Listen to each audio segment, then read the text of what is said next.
Hello guys, मैं नवीन चौहान आप लोगों के सामने। हम लोग एक बार फिर सॉलिड स्टेट के जो टॉपिक रिमेनिंग है उनको आगे कवर करेंगे। कल तक हम लोग अगर थोड़ा सा बेसिक देखें लेक्चर 2 तक, तो लेक्चर 2 तक हम लोग क्या क्या देख चुके थे। आइए थोड़ा सा फ्लैशबैक देखते हैं कहानी अब तक। सॉलिड स्टेट के बारे में अगर हम लोग बात कर रहे थे, सॉलिड स्टेट इसके अंदर हम लोग क्या क्या देख चुके थे। इंट्रोडक्शन हम लोग रीड कर चुके थे, क्लियर है। इंट्रोडक्शन के बाद टाइप्स ऑफ सॉलिड्स रीड कर चुके थे। टाइप्स में सबसे पहला टाइप जो हम लोगों ने देखा था वो कौन कौन सा देखा था, on the basis of inter particle force of attraction. ये पॉइंट हम लोग क्लियर कर चुके थे, जिसके अंदर हम लोगों ने पहले देखा थे आयोनिक सॉलिड, उसके बाद देखा था कोवेलेंट सॉलिड, फिर देखा था मॉलिक्यूलर सॉलिड, और लास्ट में हम लोगों ने वॉच किया था मेटालिक सॉलिड। याद है भी बात, इन सभी की प्रॉपर्टीज देखी थी। सेकंड हम लोगों ने टाइप किसके बाद में देखे थे, on the basis of arrangement of atom. Arrangement of atoms के बेसिस पर हम लोगों ने कितने टाइप देखे थे। सबसे पहले हम लोगों ने क्या देखा था, क्रिस्टलाइन, और सेकंड क्या देखा था, नॉन क्रिस्टलाइन या फिर एमॉर्फस। ये चीजें हम लोग वॉच कर चुके थे कल तक के लेसन में। कल तक हम लोगों ने जो लेसन देखा था उसके अंदर ये चीजें थी। आज हम लोग जो रीड करेंगे वो करेंगे कुछ इंपॉर्टेंट, एक क्वेश्चन देखेंगे कि why glass is non crystalline. कुछ बच्चों के मेरे पास मैसेज आने लग गए थे कि सर ग्लास को हम लोग क्रिस्टलाइन, जब डायमंड को क्रिस्टलाइन बोल रहे हैं तो ग्लास को हम लोग क्रिस्टलाइन क्यों नहीं बोल सकते। तो यहां पर मैं उस चीजों को एक्सप्लेन करूंगा कि why glass is not considered as crystalline या फिर why glass is non crystalline in nature. Second इसी का फैक्टर हम लोग देखेंगे कि ग्लास को क्रिस्टलाइन नॉन क्रिस्टलाइन के बाद अगर एक और फैक्टर से वॉच किया जाए तो ग्लास को हम लोग एमॉर्फस भी कहते हैं। What is glass, amorphous. Glass को एक और फैक्टर के नाम से जाना जाता है एमॉर्फस, या फिर ग्लास को एक और नाम से जाना जाता है सुपर कूल्ड लिक्विड। ग्लास को एक और किस नाम से जाना जाता है, सुपर कूल्ड लिक्विड। तो इन सब चीजों को हम लोग देखते हुए आगे चलेंगे, क्लियर है। देखते हैं कैसे आगे बढ़ते हैं हम लोग इनको। तो थोड़ा सा हम लोग पोर्शन इनका कि क्या हम लोग करने वाले हैं, किस तरीके से हम लोग काम करने वाले हैं, आइए देखते हैं।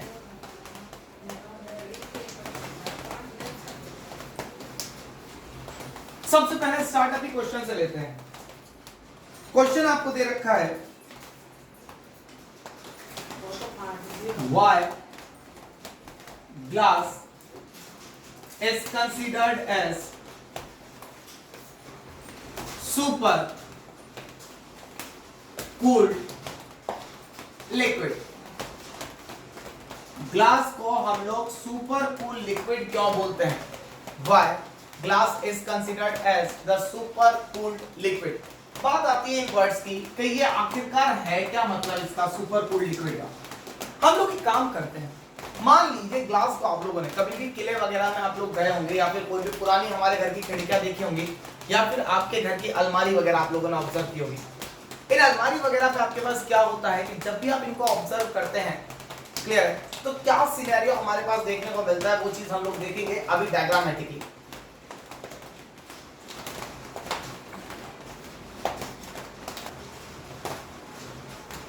तो हम लोग यहां से ऑब्जर्व कर रहे थे ग्लास को हम लोग सुपर कूल लिक्विड क्यों कहते हैं। मैं था आपके यहाँ पे कि मैंने ये चीज ऑब्जर्व की थी कि मान लीजिए आप लोगों ने घर के पुराने कांच देखे होंगे जो खिड़कियों में लगे हुए रहते थे, क्लियर है। या फिर हम लोगों ने ये ऑब्जर्व किया था कि आप किले वगैरह कभी कहीं गए हो, कहीं पुराने कोई महल वगैरह में हो या फिर सिटी के कोई पुराने घरों में गए, तो वहां आपने कांच में देखा होगा कि कांच ऊपर से तो आपको कैसा दिखता है, क्लियर दिखता है, नीचे से कांच में यहां पर देखेंगे तो आपको यहां पर कांच में शैडो दिखने लग जाती है। यहां पर कांच में क्या दिखने लग जाती है, शैडो दिखने लग जाती है। जब कांच में यहां पर शैडो दिखने लग गई आपकी, जब यहां पर आपके कांच में, तो इसका मतलब कांच क्या हो गया, ऊपर से तो कैसा होता है, क्लियर, और नीचे से कांच कैसा होता है, मिल्की। एक जगह से तो कांच आपको बिल्कुल क्लियर दिख रहा है, एक जगह से कांच कैसा दिख रहा है, मिल्की। तो इसके ऊपर क्वेश्चन रेज हो जाता है, भाई ये क्यों होता है, व्हाइट विल अकर। तो या फिर सेकंड टाइम इसका क्वेश्चन क्यों आता है कि कांच ऊपर से, कभी कभार अलमारियों की कांच अगर आप देखेंगे तो जब अलमारी यहां से बनी हुई है और इसके अंदर ये कांच लगा हुआ है, आपने देखा होगा, ऑब्जर्व किया होगा आप लोगों ने, इस अलमारी के कांच को अगर आप यहां से ऊपर से नॉक करेंगे तो आप ये ऑब्जर्व करेंगे कांच खटखट खटखट खटखट खटखट बोल रहा है। इसका मतलब कांच क्या है, ऊपर से ढीला हो गया, बट ये कांच नीचे से एज इट इज कैसा रहता है, टाइट। इसका मतलब कोई चीज ऐसी हो रही है जिसकी वजह से कांच क्या हो रहा है, नीचे से एक्सपांड हो रहा है।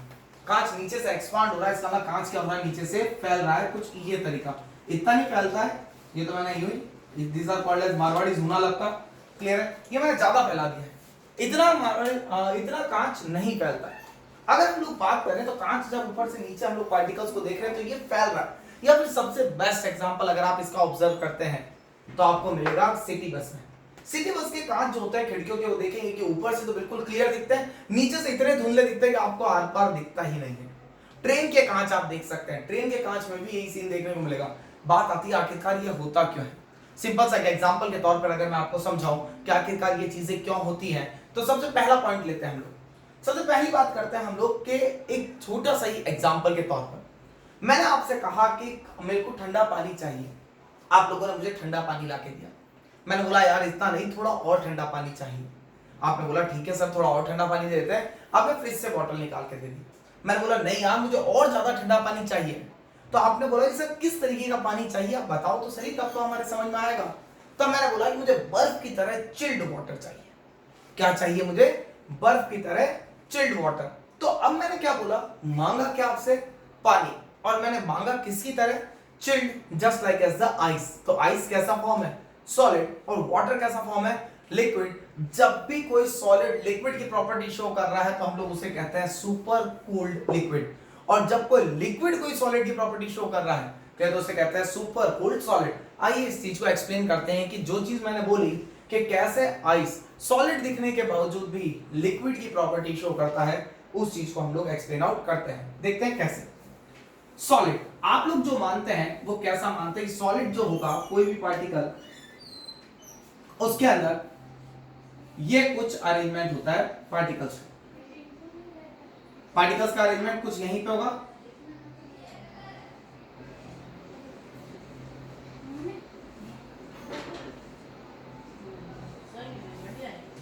ये पार्टिकल्स का अरेंजमेंट है। पार्टिकल्स का अरेंजमेंट मैंने बोला कि कुछ समय बाद, आफ्टर 10 इयर्स, एक मिनिमम टाइम ड्यूरेशन हम लोगों ने कुछ भी ले लिया कि हम लोगों ने कुछ समय के बाद अगर हम लोग देखें तो इस पार्टिकल को क्या किया कि हम लोगों ने कि क्या ऑब्जर्व किया कि particle due to gravitational force on these particles, are down the group कौन सा फोर्स लग रहा है, ग्रेविटी। अरे डाउन द फोर्स कौन सा फोर्स लग रहा है, ग्रेविटी लग रहा है। मतलब ये पार्टिकल्स क्या कर रहे हैं, ग्रेविटेशनल फोर्स एक्सपीरियंस कर रहे हैं। मतलब हर एक पार्टिकल कहां मूव करेगा, टेंडेंसी टू मूव डाउनवर्ड। हर एक पार्टिकल कहां जाना चाहेगा, नीचे की तरफ जाना चाहेगा, क्योंकि पार्टिकल के ऊपर कौन सा फोर्स लग रहा है, नीचे से ग्रेविटी। थोड़े टाइम के बाद क्या होता है कि ये जो पार्टिकल्स रहते हैं ये मूव करते करते करते यहां से यहां इकट्ठे हो जाते हैं। तो नीचे क्या हो गया, पार्टिकल की डेंसिटी इंक्रीज हो गई, इस एरिया में डेंसिटी क्या हो गई, इंक्रीज हो गई, जबकि यहां पर डेंसिटी क्या हो गई, डिक्रीज हो गई। एक एरिया में डेंसिटी इंक्रीज हो रही है और दूसरे एरिया में डेंसिटी क्या हो गई, डिक्रीज हो गई। तो इसका मतलब ग्लास कैसा है, ग्लास का अभी भी शेप हो के वही है, सिर्फ थोड़ा सा नेग्लिजिबल शेप एक्सपांड हुआ है, या फिर एक्सपांड भी नहीं हुआ तो यहां से पार्टिकल क्या हो गया, बहुत ज्यादा डेंसिटी इंक्रीज हो गई। तो यहां से कैसा दिखने लग जाता है ग्लास, मिल्की, जबकि यहां से ग्लास कैसा दिखने लग जाता है, क्लियर। तो ये चीज अगर हम लोग बात करें तो एक जगह से मिल्की दिखाई दे रहा है और एक जगह से ग्लास कैसा दिखाई दे रहा है, क्लियर दिखाई दे रहा है। तो एक जगह पार्टिकल की डेंसिटी बढ़ गई है, that's why glass appears milky. अब बात आती है हमारे पे, तो अभी भी हमारे को ये वर्ड क्लियर नहीं हुआ कि why glass is called as super cooled liquid. क्यों ग्लास को सुपर कूल लिक्विड कहा गया, इस चीज के बारे में अभी भी कोई भी चीज हमें नहीं मिली है। अब इस चीज को देखते हैं, व्हाट इज ग्लास। ग्लास आपको दिख कैसा रहा है, हाउ ग्लास अपीयर, अरे सर सॉलिड, ये कैसा अपीयर है, सॉलिड, और ये भी ग्लास कैसा है, सॉलिड, क्लियर है, दोनों चीजें सॉलिड। बट ग्लास के पार्टिकल्स ये क्या हैं, क्रिस्टलाइन पार्टिकल्स, और ये पार्टिकल क्या बोल रहे हैं हम लोग, मूव टुवर्ड्स डाउनवर्ड, ये क्या कर रहे हैं, शो मूवमेंट, और ये मूवमेंट किसके कारण हो रहा है, आपके ग्रेविटी के कारण, और पार्टिकल्स मूव कर करके कहां आ गए, नीचे की तरफ आ गए। सारे पार्टिकल कहां आ गए, मूव करके नीचे की तरफ आ गए। तो पार्टिकल्स क्या कर रहे हैं, यहां पर मूव हो रहे हैं। जब पार्टिकल मूव होता है तो मूवमेंट किसकी प्रॉपर्टी है, और किस चीज के, ऐसी कौन सी स्टेट ऑफ मैटर है जिसके पार्टिकल मूव कर सकते हैं, एग्जैक्टली फ्लो हो रहा है पार्टिकल, और flowness is the property of liquid. और आपने बोला पार्टिकल थे, और पार्टिकल क्या हो गए, फ्लो हो गए, फ्लो होके कहां गए, डाउन आ गए। और फ्लोनेस किसकी प्रॉपर्टी है, आपके लिक्विड की। तो पार्टिकल्स किसकी तरह प्रॉपर्टी शो कर रहे हैं, लिक्विड की तरह। तो being as a solid the particle behave as a liquid. Solid की तरह होने के बावजूद भी पार्टिकल किसकी तरह बिहेव कर रहा है, लिक्विड की तरह। Hence it is considered as super cooled liquid. तो इस चीज को डिफाइन कर दें, the glass particles show downward movement। सभी लोग साथ में लिखते चलेंगे, the glass particles show downward movement and show the property of फ्लोनेस। किसकी प्रॉपर्टी शो करते हैं, फ्लोनेस की। Since glass is a solid and show property of flow, hence it is considered as super cooled liquid. इसीलिए हम लोग इसको किस नाम में लेते हैं, सुपर कूल्ड लिक्विड। क्लियर है, ऐसा सॉलिड जो कि लिक्विड की प्रॉपर्टी शो करे वो क्या कहलाता है, सुपर कूल्ड लिक्विड। ये सब एक्सप्लेनेशन था एक कांच का। एक छोटा सा कांच का टुकड़ा इतना एक्सप्लेनेशन आपको प्रोवाइड करता है कि कहां से पार्टिकल आया, किस तरीके से पार्टिकल आया, कहां पार्टिकल मूव कर रहा है, कैसे पार्टिकल मूव कर रहा है। ये सब चीजें आपको यहां से देखने को मिल जाएंगी। नेक्स्ट अगर बात करें तो आप लोगों ने एक चीज और आपको बताता हूं अमेजिंग। जब भी हम लोग किसी कार वगैरह में ट्रेवल करते हैं, या हमारे घर का कांच टूटता है, क्लियर है, वो कहते हैं ना कि घर का जब भी कांच टूटेगा तो कुछ इस तरीके टूटता है। पहले इसे नोट डाउन करिए आप फटाफट, मैं 30 सेकंड का वगैरह, या फिर इसका स्क्रीनशॉट लीजिए फटाफट पूरा। ये काम की चीज है, फिर मैं अगला पॉइंट बताता हूं आपको। 15 सेकंड में इसका स्क्रीनशॉट लीजिए आप लोग, take a quick screenshot of this.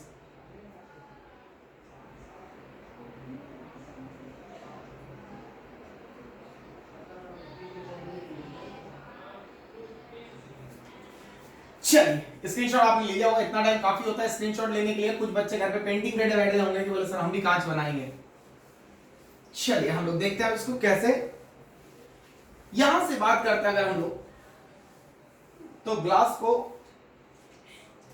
अगर इसी की बात करें तो कार ग्लास, कार का जो कांच होता है, और normal glass versus normal glass. Car की पहले तो हम लोग नॉर्मल की बात करते हैं।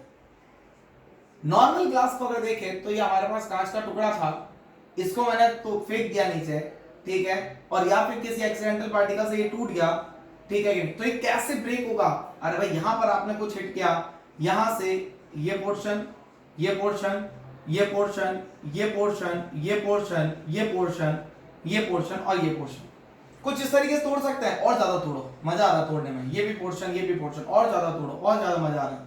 अरे भाई चूरा नहीं करना है, क्लियर, इतना आपने कांच तोड़ दिया। बट क्या ये कैसा था, ये पार्टिकल का शेप अलग आ रहा है, ये पार्टिकल का शेप अलग आ रहा है, मतलब क्या हो रहा है, डिफरेंट शेप। किस चीज की बात कर रहे हैं, डिफरेंट शेप। बट अगर मैं किसी भी कार के कांच की बात करूं, कार हुआ, बस हुआ, इनका फ्रंट ग्लास, ग्लास की बात करता हूं, तो जब ये एक्सीडेंट होता है तो आप मार्केट में क्या देखेंगे, इक्वल पार्टिकल्स में टुकड़े बिखरे हुए दिखेंगे आपको।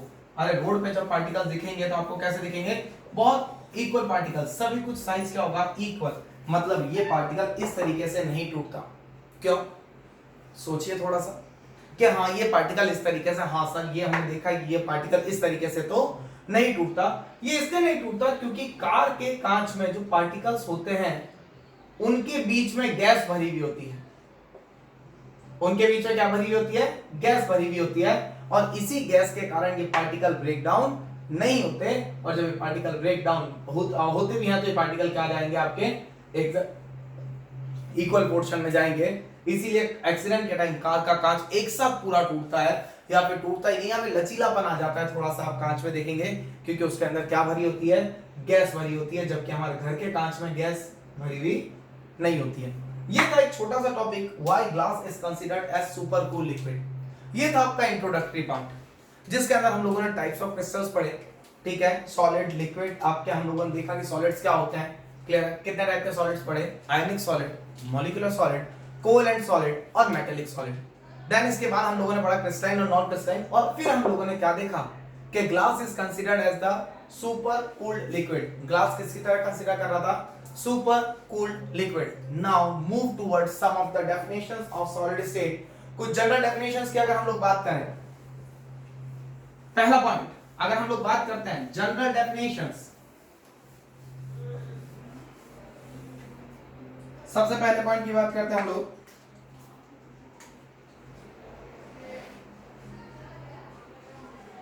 General definitions. General definition solid state की, तो सबसे पहली डेफिनेशन आती है यूनिट सेल। साथ के साथ लिखते हुए भी चलेंगे आप लोग, जैसे जैसे मैं आपको डिफाइन कर रहा हूं, क्योंकि मैं भी बराबर लिख रहा हूं आपके, तो आपको भी लिखना चाहिए। What is unit cell? Unit cell को अगर डिफाइन करें तो the smallest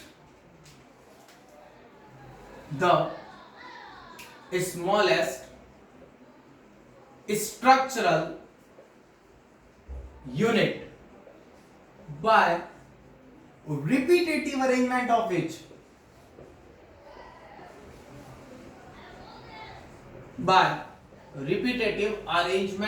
which the complete 3D structure is formed is called as unit cell।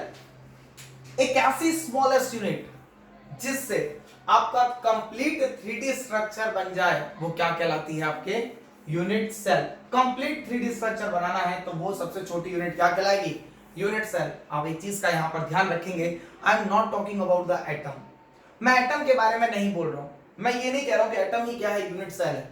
मैं कतई ये नहीं कह रहा कि एटम को ही हम लोग क्या मान सकते हैं, यूनिट सेल मान सकते हैं। एटम भी यूनिट सेल हो सकता है, बट एटम से थोड़ी बड़ी यूनिट भी हो सकती है, उसको भी। हम लोगों ने यहाँ एक वर्ड लिखा है रिपीटेटिव अरेंजमेंट। इस वर्ड का मतलब है यहाँ पर कि उसका रिपीटेशन होना चाहिए। ये वर्ड आपको क्या बता रहा है, उस वर्ड का क्या होना चाहिए, रिपीटेशन होना चाहिए। आइए देखते हैं कैसे इस चीज को एक्सप्लेन करते हैं।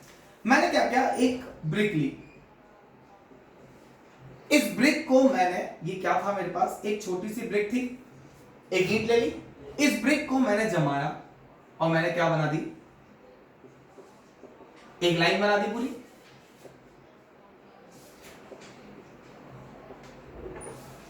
एक पूरी लाइन क्रिएट कर दी। अरे ब्रिक से मैंने क्या कर दी, पूरी एक लाइन क्रिएट कर दी। इस लाइन से मैंने क्या किया,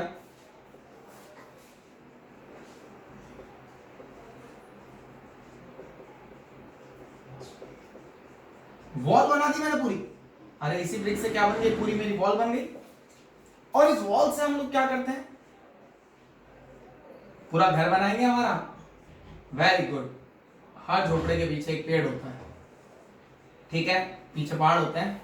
तो ये मेरा क्या बना, पूरा हो।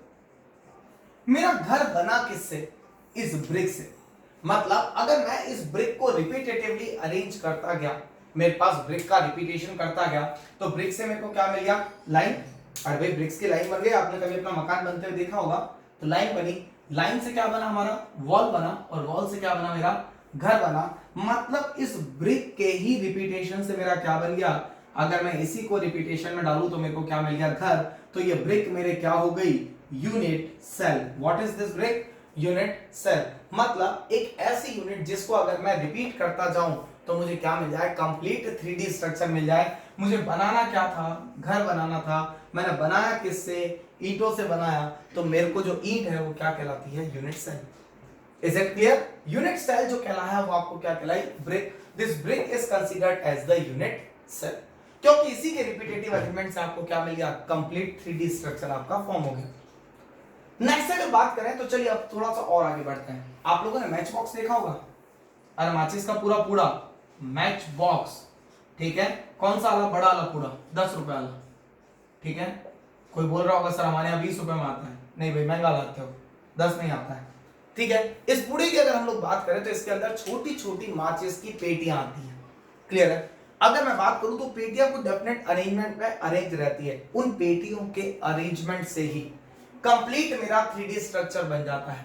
उन पेटियों के अरेंजमेंट से ही क्या बनता है? मेरा कंप्लीट 3D स्ट्रक्चर बन जाता है। तो इस टाइप के 3D स्ट्रक्चर को हम लोग क्या कहते हैं? Unit cell. तो माचिस की एक डिबिया मेरी क्या कहलाई? Unit cell. और पूरा मेरा बॉक्स क्या कहलाया? मेरा 3D स्ट्रक्चर। तो मेरे को बनाना क्या था? वो 3D स्ट्रक्चर। और वो माचिस की जो पेटियां थी जो एक डेफिनेट लेवल पे अरेंज थी, वो क्या कहलाई? मेरे यूनिट सेल। तो यूनिट सेल और लैटिस स्ट्रक्चर में आपको मेरे हिसाब से 3D स्ट्रक्चर में थोड़ा बहुत क्लियर हो गया होगा। आइए कुछ बड़ा सोचते हैं हम, क्लियर नहीं? मेरे साथ मिलकर के कुछ बड़ा सोचिए, क्लियर है? कैसे बड़ा सोचिए कि मान लीजिए कि अब अपन इस मेरे बड़े सोचने के कारण ही हम लोग आगे बढ़ेंगे। किस तरीके से? सबसे पहला पॉइंट लेते हैं। मान लीजिए मेरे को एक होटल बनानी है। I wish to prepare a hotel, not like as a guest house. मैं एक 5 स्टार होटल बनाने की तैयारी कर रहा हूँ। जमीन खरीद ली है मैंने, बहुत बड़ी पूरा जोधपुर जितनी बड़ी होटल बना दी। नहीं, ज्यादा हो गया, क्लियर है? नहीं, हम लोग बोलते हैं कि सिंपल सी बात करते हैं हम लोग, मैंने एक होटल बनानी है। मेरे को एक होटल बनाने के लिए मैंने बोला कि मेरी होटल में 1000 कमरे होंगे। कितने कमरे होंगे? 1000 कमरे होंगे। हर फ्लोर पे 10 कमरे होंगे और ऐसे ऐसे 100 फ्लोर होंगे। हर फ्लोर पे 10 कमरे होंगे और ऐसे ऐसे 100 कमरे होंगे। और मेरे टोटल कमरे कितने होने चाहिए? 1000। बट मैंने आर्किटेक्ट को एक ही चीज बोली कि मेरा सारा कमरा एक जैसा होना चाहिए, भले वो रूम नंबर 1 हो, 10 हो, 100 हो, 720 हो, 740 हो, 870 हो, 860 हो, कोई भी रूम हो, मेरा रूम क्या होना चाहिए? फिक्स होना चाहिए। मेरा रूम जो होना चाहिए वो क्या होना चाहिए? आपका एक जैसा होना चाहिए। मतलब रूम में चेंजेस नहीं आने चाहिए। सारे रूम मेरे कैसे होने चाहिए? आइडेंटिकल। तो उसने बोला ठीक है सर, ऐसे ही कुछ हम लोग इंफ्रास्ट्रक्चर डिजाइन करते हैं। जमीन का नक्शा देखा, उससे क्या किया कि एक कमरा मुझे बना के बता दिया। बोले सर सारे कमरे ऐसे होंगे। उससे क्या कर दिया कि एक कमरा मुझे बना के बता दिया कि कुछ इस तरीके का बनाया सर हम लोगों ने। अब मैंने बोला कि चल एक काम कर, 1000 का नहीं, 900 का, 900 के बाद 90, अब जितना फ्लोर बढ़ा, बट कमरों का डिजाइन चेंज नहीं होना चाहिए। XYZ उसने ये कोई भी एक डिजाइन दे दिया मुझे, ये कमरे का डिजाइन होना चाहिए। तो उससे बोला सर ये बाकी कमरे भी कुछ ऐसे ही हो जाएंगे आपके। तो मैंने क्या बोला कि जैसा मेरा एक कमरा वैसा मेरा 1000वां कमरा, ठीक है कि नहीं? तो ये एक रूम, तो मैं ये कह सकता हूं कि मैंने एक रूम को ही रिपीटेटिवली जमा करके, एक ही रूम को रिपीटेशन कर करके जमा के मैंने पूरा होटल तैयार कर दिया, पूरा 3D स्ट्रक्चर तैयार कर दिया मैंने। हाँ ये सही है। तो मेरा वो रूम क्या कहलाया होटल का? इस बार मेरी ब्रिक नहीं कहलाई यूनिट सेल, क्योंकि रिपीटेटिव अरेंजमेंट मेरे ब्रिक का नहीं हो रहा था। इस बार रिपीट कौन हो रहा है? मेरा रूम हो रहा है। तो रूम क्या कहलाया? मेरा यूनिट सेल। तो हम लोगों ने क्या कर दिया, जब हम लोगों ने देखा तो एक बार मैंने क्या बोला? ब्रिक यूनिट सेल को बोल दिया, क्लियर है? सेकंड टाइम में हम लोगों ने किसको बोल दिया? मैच बॉक्स को। मैच बॉक्स को क्या बोल दिया? यूनिट सेल बोल दिया। थर्ड पोर्शन में हम लोगों ने क्या कर दिया? रूम को क्या बोल दिया? Unit cell. तो मतलब हम लोगों को जो चीज रिपीटेटिवली अरेंज होती हुई दिखेगी वही क्या कहलाएगी? Unit cell.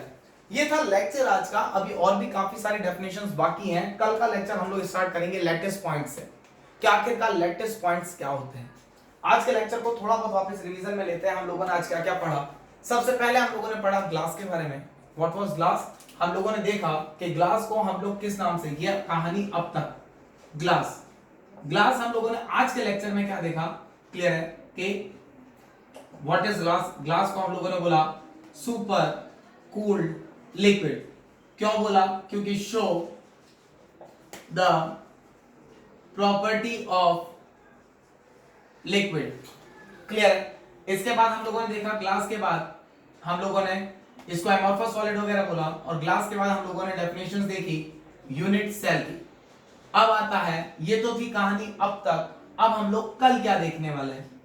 कल, ठीक है, कमिंग अप नेक्स्ट, अरे टेलीविजन की तरह चल रहे हैं। और नेक्स्ट में हमारे पास कल आने वाला है लेटेस्ट पॉइंट। पहला पॉइंट, लेटेस्ट पॉइंट कितने टाइप के होते हैं, क्या होते हैं, ये देखेंगे। लेटेस्ट पॉइंट में हम लोग कल देखने वाले हैं डेफिनेशन इनकी, इनके टाइप्स, इनका कॉन्फ़िगरेशन, और फिर उसके बाद देखेंगे इनके ऊपर न्यूमेरिकल्स।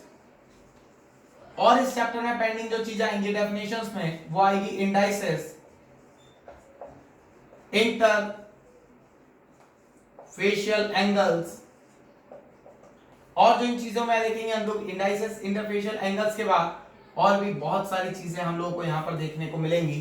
तो वो चीजें हम लोग देखेंगे इनके साथ पैकिंग्स वगैरह के अंदर। तो ये देखते हैं कल। ये था मेरा आज का लेसन। अगर कोई डाउट आया तो आप मैसेज बॉक्स में लिख सकते हैं, कमेंट बॉक्स में लिख सकते हैं, मुझे बता सकते हैं, ठीक है, कॉल वगैरह पे कि सर हमें ये डाउट आ रहा है। 2 से 3 बार लेसन को पूरा देखिए। पढ़ने का तरीका भी मैं बता देता हूं। ऑनलाइन लेसन सिर्फ देखने से याद नहीं होते।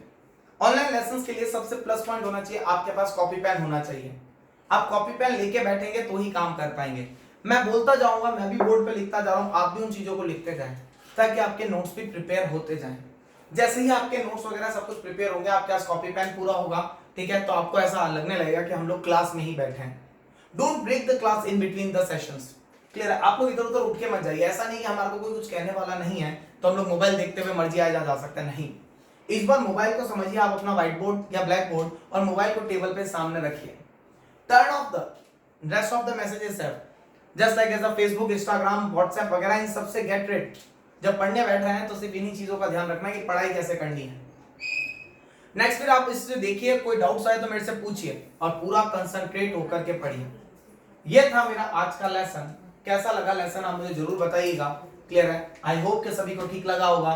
कोई डाउट्स वगैरह आए तो देखते हैं हम लोग। इसके बाद में और भी कुछ पढ़ने वाले हैं सॉलिड स्टेट के बारे में। सॉलिड स्टेट धीरे धीरे अपनी स्पीड पकड़ता जाएगा। So let's connected with me.